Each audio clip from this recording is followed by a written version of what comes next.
뭐 BBC에서 올려주는 하루마다 올려주는 가십거리가 있거든요. 첫 번째, 맨유 산초를 팔려고 합니다. 하지만 아스톤 빌라가 지금 이 산초를 원하고 있는데 산초를 판매할 때 요구하는 맨유가 요구하는 6천만 파운드까지는 내긴 싫어요. 이런 얘기가 있고 여기에 더해서 이 산초 소식은요. 토트넘도 산초에게 관심이 있다 라는 얘기가 있습니다. 그리고 맨유는 자심 빈 하마드 알 타니 이 사람이 프리미어리그 이 맨유를 인수할 경우 파리 생제르맹에서 음바페를 영입하기 위한 경쟁에 참여할 것입니다. 요 얘기가 또 있죠. 그러니까 맨유가 지금 인수가 되는 순간 이적이 엄청나게 많이 이루어질 거예요. 돈이 많아지니까. 그러면 당연히 우리가 생각해 볼 수 있는 거. 김민재 선수도 자연스레 맨유로 가는 것이 급격하게 가까워집니다. 그래서 지난 새벽에 어떤 기사가 또 나왔었냐면 칼치오 메르카토라는 곳인데 지금 김민재는 맨유에서 시즌당 900만 유로 정도의 연봉을 받을 수가 있습니다. 그래서 나폴리의 입장은 김민재가 맨유로 가는 것에 대해서 오케이를 했다라는 얘기가 나오고 있고요. 맨유 쪽에서도 이미 지금 어떤 얘기가 나오냐. 김민재가 오는 걸 대비를 하고 있어요. 그래서 김민재와 팀버 둘 중에 누구를 영입해야 될까?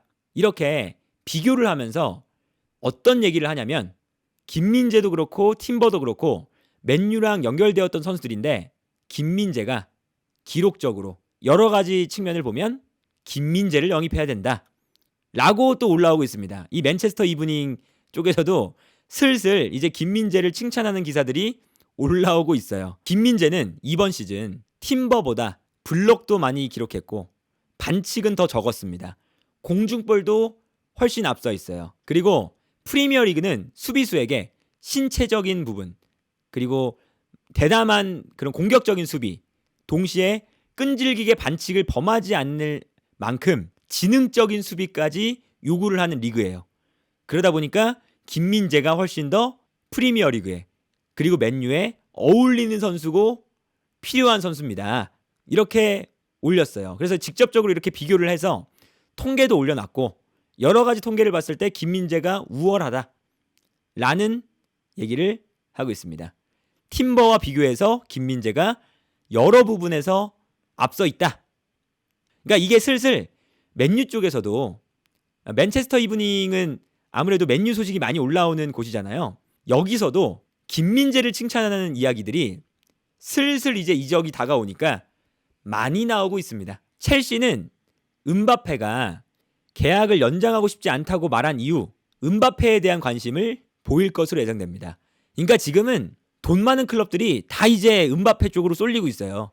레알 마드리드 또한 음바페에게 열중하고 있습니다. 그리고 레알 마드리드가 음바페에게 집중하게 되면 지금 케인에 대한 링크는 잉글랜드 구단 쪽으로 옮겨질 것입니다. 그러나 케인의 대리인은 파리 생제르맹과도 만났다. 근데 이거는 미러 기사라서 공신력이 높은 기사는 아닙니다. 미러발 소식이라서. 그리고 아스날은 니콜라스 페페를 스쿼드에 다시 들여올 생각이 없습니다.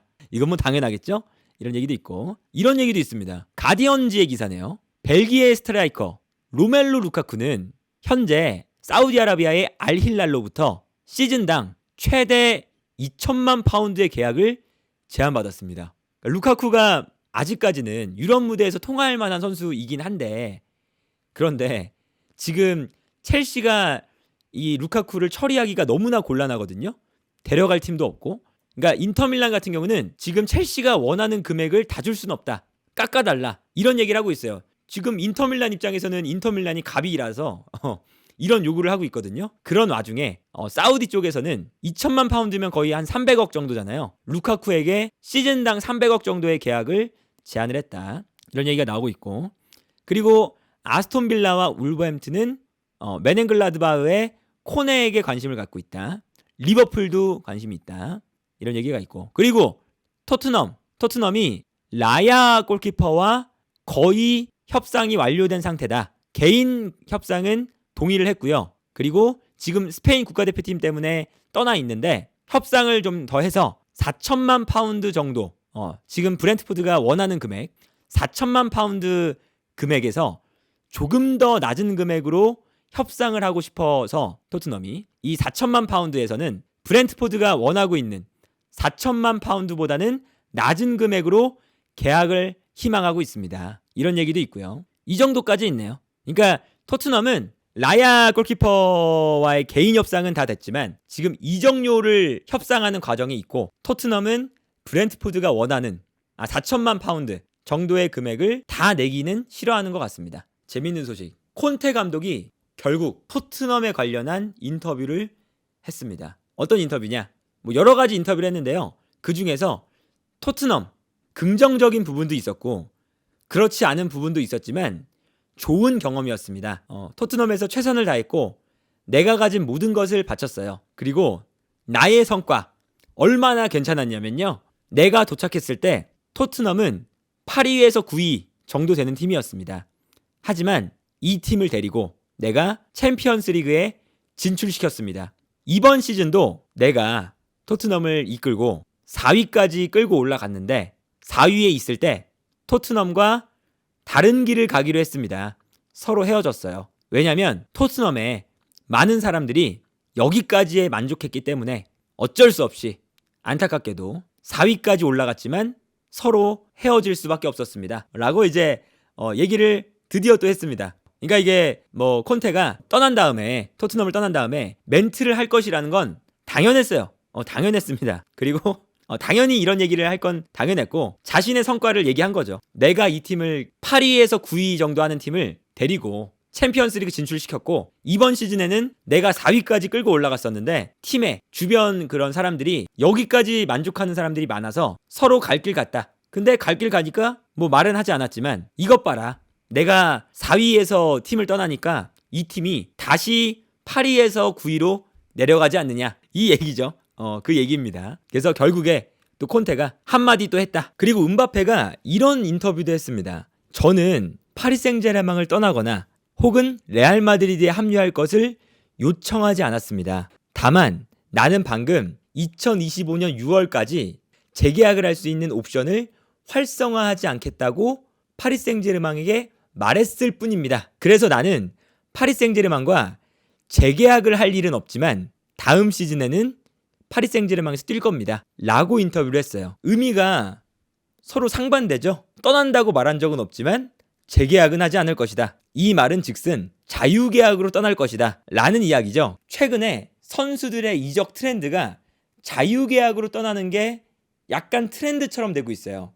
왜냐면 뭐 당연하게도 자유계약으로 떠나게 되면 계약 조건이 훨씬 더 좋아집니다. 이적료가 없기 때문에 영입하는 팀에서 이적료를 아끼는 대신에 이 선수의 연봉을 높여주고 계약금을 더 많이 챙겨주고 보너스를 더 많이 붙여주고 그렇게 계약들을 많이 하거든요. 그래서 뭐 최근에 유명 선수만 해도 뭐 알라바라던가 아니면 뭐 차라노글루라던가 돈나룸마 이런 선수들이 재계약을 계속 끌다가 결국에는 자유계약으로 떠나는 이유가 이런 금전적인 부분에서 이득이 되게 크기 때문이거든요.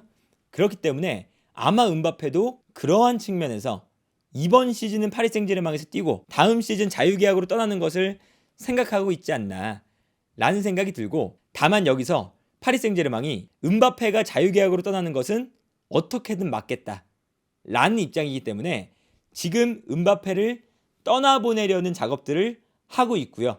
그래서 뭐 레알 마드리드부터 프리미어리그에서도 맨유나 첼시처럼 돈이 많은 클럽들이 음바페를 노리고 있는 상황이다. 이렇게 보시면 될 것 같습니다.